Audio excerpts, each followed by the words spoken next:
Are you ready to write an offer for a house? The document is called the Maryland Residential Contract of Sale, which is a detailed document that outlines the terms of the offer. I'll walk you through the key sections and pages of this contract. Page 1 is a contract overview and includes the property details. The contract date, this is the date the contract is written. Buyer and seller's names, full legal names of all parties are involved. The property address will be listed, which is the full address of the property being purchased, including county and tax account numbers. The legal description may be on there, a description of the property from public records, including the lot, block, and subdivision if applicable. The purchase price. This is the amount that the buyer is offering for the property. That leads us to page 2, financing and deposit. Deposit, earnest money, the initial deposit amount the buyer will provide to show their seriousness about the offer. It's generally around 1% of the purchase price. This is held in escrow until closing. Financing terms, details about the buyer's financing plan, including loan amount, interest rate, and type of loan, conventional, FHA, VA. Next would be the appraisal contingency. This indicates whether the offer is contingent on the property appraising for at least the purchase price. Page 3 starts with settlement and possession. The settlement date. This is the proposed closing date when ownership of the property transfers from the seller to the buyer. Possession. This specifies when the buyer will take possession of the property, usually at closing. Title and survey. The buyer's right to a clear title and the option to request a survey of the property. That brings us to page 4, which is inclusions and exclusions. Inclusions are items that the seller will leave with the property, such as appliances, fixtures, or specific furniture. Exclusions could be items that the seller will take with them, which may include chandeliers, window treatments, or special landscaping.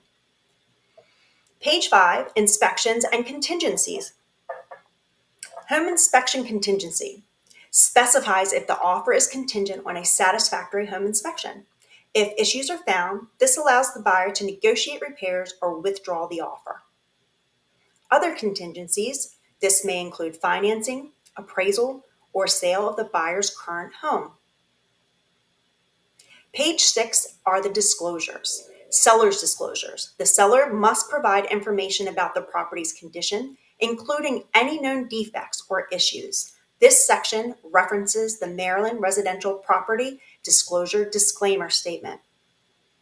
Lead-based paint disclosure, required if the home was built before 1978, informing the buyer of potential lead paint hazards. Page 7 is property condition and inspections. As is condition indicates whether the property is being sold in its current state without any required repairs from the seller. Next would be wood destroying insect inspection, also known as termite. Option for the buyer to have the property inspected for termites and other wood destroying insects. Page 8 includes the home warranty. Whether you're going to have home warranty coverage indicates whether a home warranty is being provided by the seller or purchased by the buyer to cover repairs or replacements of major systems and appliances. Page 9 is seller contribution. Seller contribution to closing costs. This details any amount that the seller agrees to contribute towards the buyer's closing costs, which can help with reducing the buyer's out-of-pocket expenses. Page 10, default and termination. Buyer default outlines the consequences if the buyer fails to fulfill their obligations, such as forfeiture of the deposit. Seller default specifies the buyer's remedies if the seller fails to fulfill their obligations, including the potential for specific performance or damages. Termination rights, conditions under which the contract can be terminated by either party, typically related to contingencies not being met. Page 11, notices and communication. Notice requirement details how all communications and notices between the buyer and the seller should be made, including methods of delivery, email or regular mail. Electronic signatures specifies if electronic signatures are acceptable, which is often the case in modern real estate transactions. Page 12, broker information. It's broker and agent details, names, addresses, and contact information for both the buyers and the sellers, real estate agents, and brokerage firms. Brokerage-free agreement. This outlines the commission agreement between the seller and their agent and how the buyer's agent will be compensated. Page 13 is miscellaneous provisions. Governing law. State that Maryland law governs the contract. Entire agreement confirms that the written contract is the entire agreement between the parties, superseding any prior agreements or discussions. Severability ensures that if any part of the contract is found to be invalid, the rest remains in effect. Page 14 are signatures, buyer and seller signatures. The contract is only binding once both parties have signed it. Each party should carefully review all terms before signing. Addenda and attachments. Common addenda.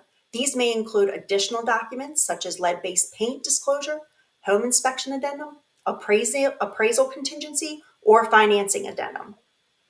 Special conditions. Any additional agreements or specific conditions not covered in the main contract will be attached here. This walkthrough covers the essential components of the Maryland Residential Contract of Sale.